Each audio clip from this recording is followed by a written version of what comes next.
Na intrigante história das profecias de Daniel, um mistério se destaca. Quem é o príncipe da Pérsia? Os estudiosos debatem isso há séculos, que alguns dizem que é Ciro, o rei da Pérsia. Há também uma perspectiva completamente diferente sugerindo que poderia ser um anjo, um tipo de guardião da Pérsia lutando contra mensagens divinas. Neste vídeo, vamos explorar o confronto entre o príncipe da Pérsia e Miguel. Iremos analisar os diferentes pontos de vista e suas interpretações. Esses espíritos são prejudiciais ou benevolentes? Enquanto este trecho lança a luz sobre as possíveis origens dos espíritos territoriais, o debate continua sobre sua natureza. São forças para o bem ou para o mal? Será que são apenas bons, ou são algo mais sinistro? Sem mais delongas, bem-vindo ao novo vídeo. Pensando em seus pontos fortes e fracos, o lance é que suas escritas estão cheias de metáforas, o que torna uma interpretação direta e mais complicada. Ao mergulhar nesse texto antigo, não só desvendamos sua importância histórica, mas também descobrimos sua relevância temporal. Daniel não estava apenas escrevendo sobre sua época. Ele nos dava lições para refletir por gerações futuras. No mundo antigo e até mesmo no mundo presente de hoje, algumas pessoas acreditavam em espíritos especiais chamados espíritos territoriais. Eram considerados como anjos nacionais ou demônios encarregados de certos lugares da Terra. Essa ideia foi aceita por alguns grupos cristãos como o movimento carismático, o pentecostalismo e a teologia do reino dominionista.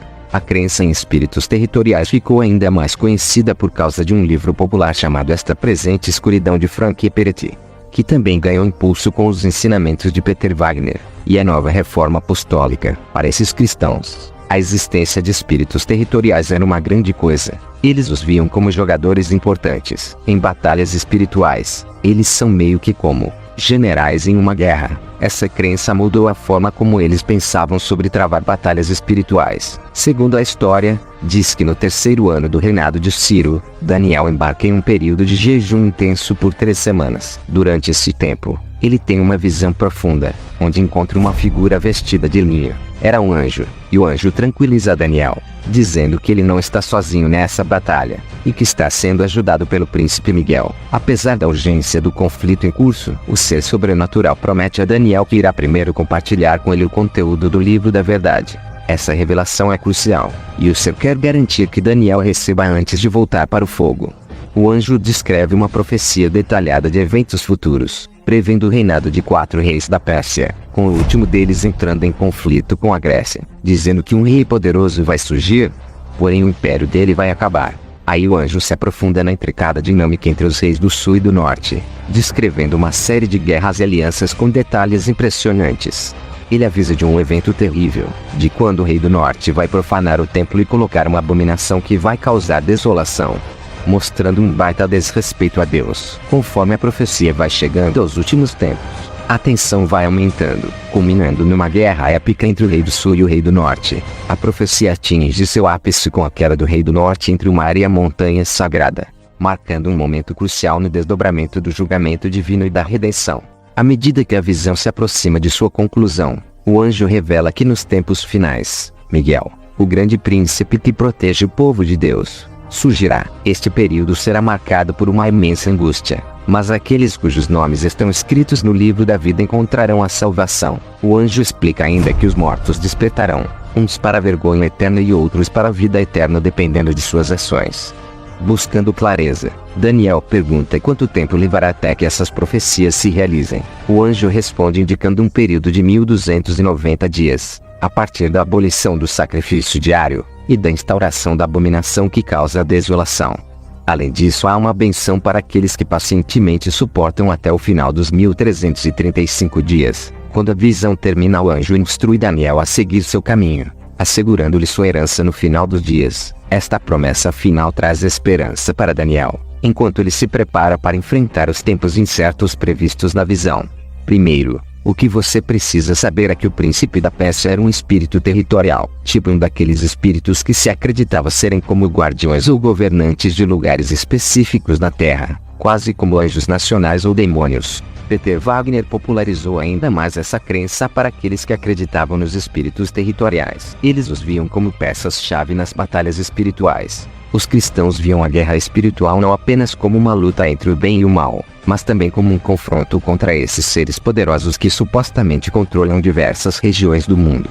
Tanto na Septuaginta como nos manuscritos do Mar Morto, há um trecho intrigante em Deuteronômio 32, 8 ao 9 que fala sobre um momento em que Deus dividiu as nações entre os filhos de Deus com uma exceção notável, Israel, que foi reservado como posse especial de Deus. Acadêmicos têm estudado o significado desse trecho, especialmente ao analisar frases semelhantes no livro de Jó. Alguns sugerem que essa divisão das nações entre os filhos de Deus poderia ser a origem do que hoje chamamos de espíritos territórios. Esses espíritos eram antigamente considerados anjos encarregados de supervisionar diferentes partes da terra em nome de Deus. O autor Peter Wagner destaca que a versão separada deste trecho sugere que diferentes poderes angelicais receberam a responsabilidade de administrar várias nações. Isso levanta uma questão interessante: esses espíritos são prejudiciais ou benevolentes? Enquanto este trecho lança a luz sobre as possíveis origens dos espíritos territoriais, o debate continua sobre sua natureza.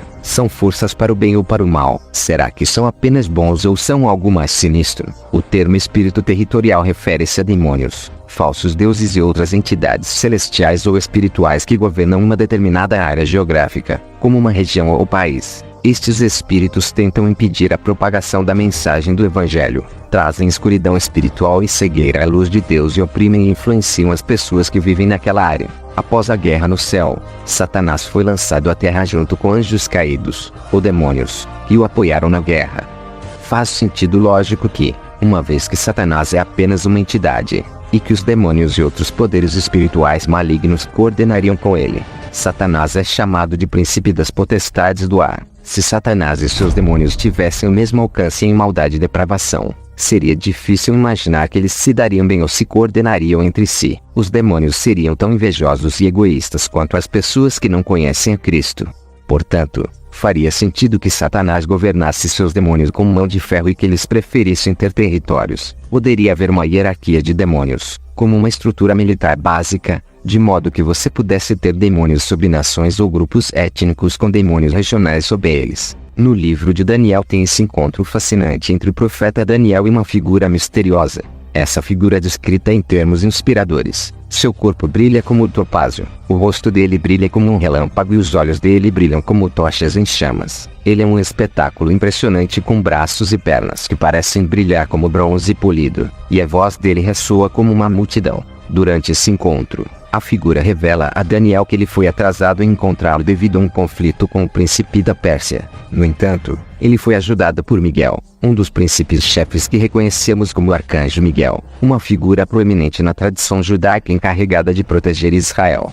Mais tarde, essa figura avisa a Daniel que tem vindo mais problema por aí. Esse capítulo dá uma espiada nas batalhas espirituais invisíveis que se acredita influenciar eventos terrenos, mostrando seres poderosos lutando entre si, com Miguel como guardião de Israel no meio dessas lutas cósmicas. É um lembrete da interação complexa entre os reinos espiritual e terreno, assim como o papel dos seres divinos na formação da história humana. Embora a Bíblia não nos dê um quadro completo de como Satanás e os seus demônios operam na Terra, ela dá provas da possibilidade de espíritos territoriais. Em Daniel 10 é frequentemente citado como início de tal evidência.